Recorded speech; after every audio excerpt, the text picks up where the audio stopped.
Gotham Knights is out, and the reaction to it has been rather spectacular because it didn't have a good start. On Rotten Tomatoes, before release, it was already at a 40% critic score, and that's now dropped to an astonishing 18%.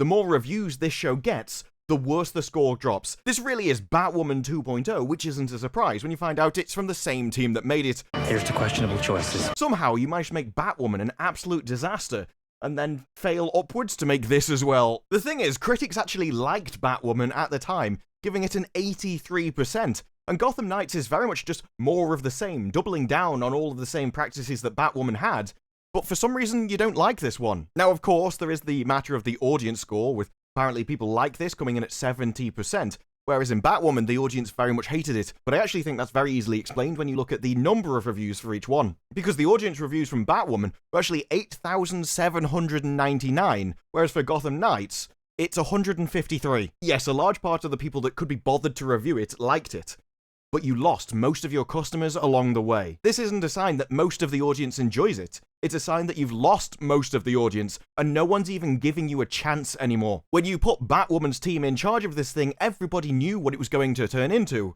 and so they felt no reason to even give it a try in the first place.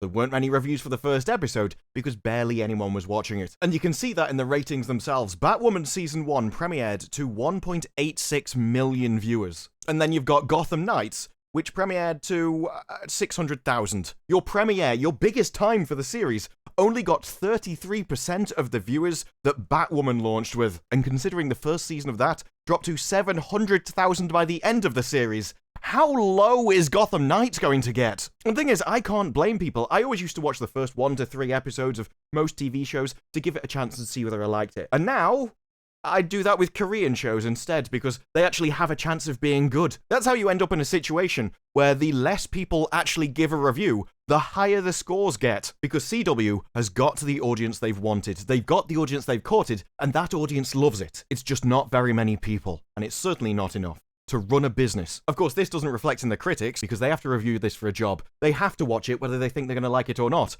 Although it does seem that not many critics cared enough to even look at this in the first place. Because when they know a show is going to be a flop, when they know it's not going to get many viewers, there's no point for them to review it. It's not going to get many clicks of people interested in what it's like either, because no one's giving it a chance. And so if it's not getting many viewers and it's not getting future seasons, there's no reason to lie about them. You don't have to keep the producers on your side. You can actually be honest in your score, because if you're nice to them, you're not going to be getting any exclusive content in the first place, and even if you did, no one would care. But it is interesting, if Gotham Knights actually follows the drop in viewership that Batwoman had, then at one point, we were under 700,000 from 1.8 million to start with. That means that Gotham Knights could be in the 250,000 viewer range at some point, because I tell you, the fans of the show are not going to be convincing people to start watching this thing. It's only going to drop over time. As if we look at the positive reviews, there's no arguments here about what's good about it and why you should watch it. No, the people that don't like this show are just dumb. They've probably never seen it. And then, my favorite review is this diatribe with absolutely no paragraphs. It's incredibly over the top with things like a true inspiration. The show dared to do something few dare to do today, and it has immense potential. But the thing is, they never actually say anything they like about it. There's no reference to any certain scene or line that they like the most. Ironically, for someone who says it's outstanding and awesome, the only reference he actually has to the show is about how people walk around the city and hang posters. Everything else is just fluff, like, oh, it's beautiful and witty interactions, fans, emotional, very personal stories. But there's nothing where he goes, I really like this bit, I love when they said this, and that was absolutely amazing. That's when I fell in love with that character, because they said this. And then you've got people where I wonder if we're watching the same show, about how the actors, especially Oscar Morgan, are awesome. There's no way you can watch Gotham Knights and think Oscar Morgan is an incredible actor who just, yeah, this is how I do it, this is what we do all the time. Now, yes, my father was Batman, but next time maybe we'll save this. No, that's not how it works, dude. I can only assume what we've got here is a case of attractiveness privilege. And they have such other incredible arguments, like it has gay characters. I love the representation. On IMDB, when it actually gets a load more reviews, yeah, that 4.8 score isn't looking quite as good as your 70 when you actually get your target demographic to be the only ones that comment. And even then, 1,400 reviews may seem like a lot compared to the 153 that you had on Rotten Tomatoes, but it's still a drop in the bucket to the 45,000 almost that Batwoman had. Even the ones that gave it a chance, most of them couldn't be bothered to even leave a comment about it. CW have created an atmosphere of apathy where even the ones that dare venture forth, they're not attached to it, they don't care about these people, because most of the characters have been made up by CW anyway. It's not actually attached to Batman. In fact, it seems almost embarrassed to be a Batman show. You've got articles about how Gotham Knights is actually fixing the problems that Batman has had for decades. That before, he would find orphans and turn them into superheroes who could actually help humanity and his city. That these people think fighting crime is actually a negative thing to do, and Batman was harming them in some way. And so they think the better thing is for what they do in this series, where Batman, yeah, he adopts someone, but he's not going to get him to be useful. No, he's just going to have him run parties. He's going to go to Wayne Manor, and rather than put all of those billions to use, instead people are going to destroy his house, drink alcohol and make out in a room, all while they're underage. Which I didn't know at the time. I thought they were all 19. Here's to questionable choices. It was only from this interview with one of the cast where he says, "We might be 15 years old." And I'm like, dude, you just made the first 5 minutes of your entire show repulsive. Congratulations. Now, of course, all of the actors are far older than that. But at that point, why didn't you just age the characters up so that they were as well? But instead, no, this is Hollywood. For some reason, they're obsessed with pushing that boundary ever so slightly further down all the time. But is there anything that could save this series? Is there something you can grab onto and be like, no, this is Batman? Well, I mean, if you listen to Misha Collins, apparently one of the saving graces of the series is actually that there's going to be Batman Easter eggs in every episode. So, you know, you may not have a good plot or characters, or people not doing horrible, disgusting things that they shouldn't be doing at their age, but at least you have Easter eggs. Maybe we could have the Joker's daughter hanging out of a police car like the Joker. Or maybe when we get to the Court of Owls, you'll see a little figurine, which might cause you enough anxiety that you get indigestion. I'm not making that up. That was part of his interview. Now, at one point, it was well known that Jensen Ackles was actually going to play Batman in this series. Although he just couldn't because he was already contracted to do something else. He was working at the same time. It's fair enough. Although entirely pointless when you realise the only scene that Batman was in during the entire first episode is when he was lying on the ground for 3 seconds with a mask on. Not only would that have been a waste of Jensen Ackles as an actor, but he could have popped by in his lunch break and done it. Even with working on another show, there's absolutely no reason he couldn't have just lay on the street for a few minutes. Quite frankly, I'm not really sure the excuse holds up myself. But there's an interesting thread that runs through a lot of these reviews and articles, and I think they hit the nail on the head. And that is that Gotham Knights seems to hate the very IP which it's playing with. Because they say Gotham Knights is pretty bland and full of weird choices that expose its limitations, while the quality of other CW shows is bumpy at best. With Gotham Knights, they seem to mostly want to hint and hang on to the coattails of Batman rather than fully embrace it. They make up their own characters, their own blank slates, rather than tried and tested characters, because they want one that they can shape without expectations of what to come from those who have already donned capes. But what they've done is make it look like they wanted all of the potential Batman story with none of the baggage, when the baggage is precisely what Batman fans tend to enjoy. But the issue is, most of these writers actually despise Batman. They think Batman is problematic as a character himself. We've seen it before when comic book writers have come out and said things like Batman is a billionaire aristocrat who beats up poor people. And do you remember the G4 interview process, which actually involved questions about cancelling Batman? Which had questions like, so why should we cancel Batman? Why do you believe we should cancel Batman? And the answer was meant to be, because he's rich and white. People believe that he just skates on the law, and if someone else did the same thing he did, then they wouldn't get away with it like he does. There are loads of people who despise Batman at his very core, and they see the IP as something useful, the universe useful that they can play with, but they don't want anything to do with him. That's why he's killed at the start of the very first series. You never talk to him, and then what do they do with the main cast? They immediately separate him from all of the things which they actually despise about him. They take away the Batcave, they take away his money, and he's now in a clock tower with a load of other poor people. We saw the exact same thing in Batwoman, because of course we did, it's from the same team. But in Batwoman, one of the lines she specifically said, after taking his Batcave, his suit, his cars, and all his gadgets, she came out and said, "I won't let a man take credit for a woman's work." They think I'm him. I'm not about to let a man take credit for a woman's work. It wasn't saving people that was important to her, it was destroying Batman's reputation, because it's all about me now. They required that separation because they see Batman as a problem that has to be solved. Somebody that they can use, but definitely needs to be left in the past over there. That's why they see his actions as a bad habit that needs to be fixed, because they don't see the heroism in it. They don't see that good deeds actually require sacrifice, and he was taking one for the team so that he could save other people. No, everyone should actually be wrapped up in cotton wool, and those bad guys, well, you know, They're just society's problem. It made them in the first place. Let them deal with it. And this hatred of the IP shines through everywhere. The decision to anchor the series around an original character rather than one of the many Robins of the comics is certainly odd, and it immediately works against Gotham Knights. Remember, those characters would certainly carry a load of problematic baggage, which we just can't have in the current day. That's why you end up with Oscar Morgan's character coming across as a half-baked fusion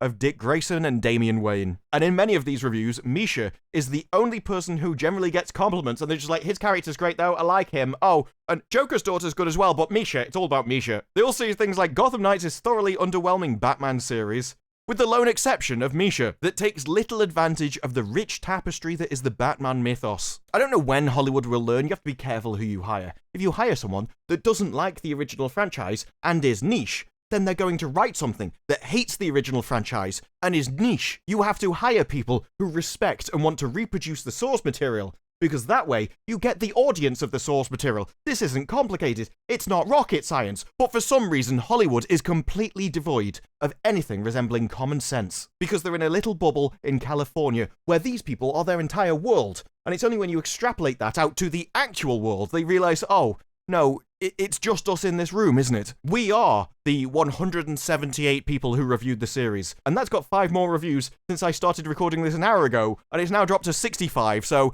the more reviews it gets, the lower it gets. It's not a good sign for the future of the series. And I don't even know what they were thinking, because you'd think the saving grace of a Batman TV show would be Batman, but instead, it seems to be Misha. They're just like, hey folks, we got Castiel, everybody! Every article is about, oh well, we've got Misha Collins. Look dudes, there's Misha Collins over here. Oh, Gotham Knights, do you know, that's got Misha Collins in it. Let's talk about how the White House actually improved Misha Collins. People are saying that the age of the movie star is dead, and that Tom Cruise might be the only person whose face actually brings people into the cinema nowadays. But don't you know, in TV series, for some reason, they think it's Misha Collins. Of course, it doesn't help the Hollywood Reporter's review, who states there is no Batman in Gotham Knights. Indeed, that is the whole point of Gotham Knights. They made a Batman show where the whole point of it is to delete Batman. After reviewing 6-hour-long episodes of the show, they say that Turner, who is meant to be the Batman stand-in for the series, could actually be mistaken for a supporting character on a series like Gossip Girl or All American. Because that's what I really want for my Batman characters, isn't it?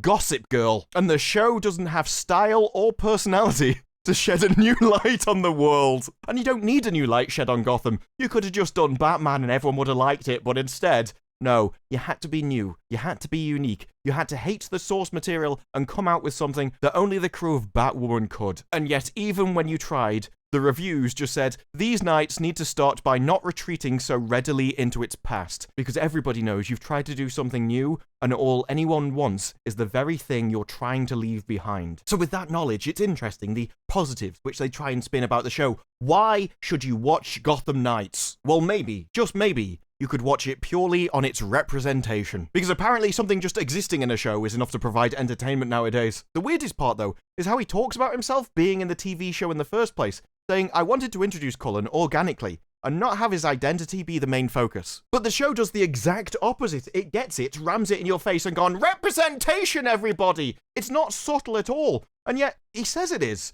It's subtle hints like, don't use his dead name. That's not subtle. That's a sledgehammer. A guy gets kicked out of an office for doing it. And you've got Castiel going, I can't believe you've done that. I'm so sorry for him. No, I know what you're doing. You're just doing performative allyship. It went on for ages. It was the point of that scene. That isn't subtle. I had to get me and my brother out of there. Your brother. Cullen Rowe. Don't use his dead name. I got another dead name for him. Bruce Wayne. Ford, take a walk. We have conversations about chest surgery, and you wouldn't know it. You wouldn't bat an eye because we're around you all the time. If it's not meant to be a big deal, don't treat it like a big deal. Just be in the show and no one will care. But for some reason, you had to make it a big deal. And you think that's subtle. I have no problem being with the show at all. I just find it bewildering that you're obviously misrepresenting what the show is. You're not going to find any of the men go around talking about their dangly bits all the time. And if you want to make something appear normal, what you don't do is point to it and go, look at this, we've got one, everybody. If you want to be in the show, just be in the show. But if you don't want it to be the main focus, then drawing attention to it in one of the central scenes of the entire episode, that makes it the main focus, and it makes it look like that's why you're there, rather than for your talent. And I think that does you a disservice, because I think you would much rather be there for your talent as an actor than actually a tool to be used in marketing. And from his words, that's what he wants. He hopes Cullen would be presented as a regular person, rather than being brought in as a pointed storyline revolving around his identity. And yet, despite that being what he wanted, despite him actually consulting with the writers to see if he was happy with what was written, and knowing full well that that's not what happened, they still explicitly made the first episode exactly the opposite of what he wanted. As the very first episode was definitely a pointed story revolving around his identity. And it just gets worse to me when in the interview, he says, "We deserve it. We deserve to take up space." I find that to be one of the most depressing comments a person can actually make.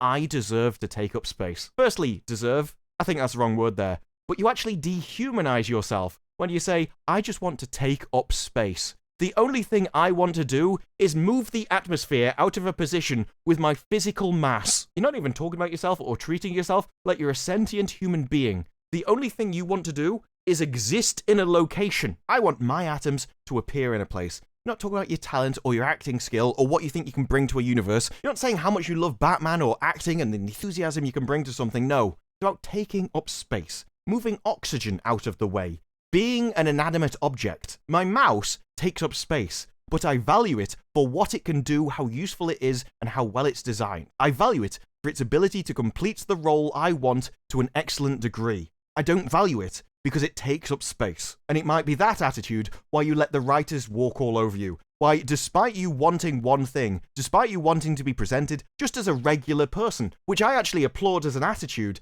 it's not what the writers wanted, and you let them get away with it. You let them use you as a tool. They took you as a person, turned you into a trophy, and wrote into the story, "Look everybody, we've got one," holding them up as a pillar of just what good people they were. And all you wanted to be seen as was a normal, everyday person. And the writers and the crew and the station couldn't even see you as that. And I think that's a shame for you. I think you deserve better. I think you have the right attitude when you said that you just want to be seen as a regular, everyday person, the same as everybody else. I think that's the best attitude to have. It's just a shame that the people at Gotham Knights and their oh-so-virtuous Batwoman crew didn't agree. But those are just my thoughts. What are yours? Let me know down in the comments below. Like the video if you like the video. Subscribe. More videos like this in the future. And I will see you in the next one. Bye-bye.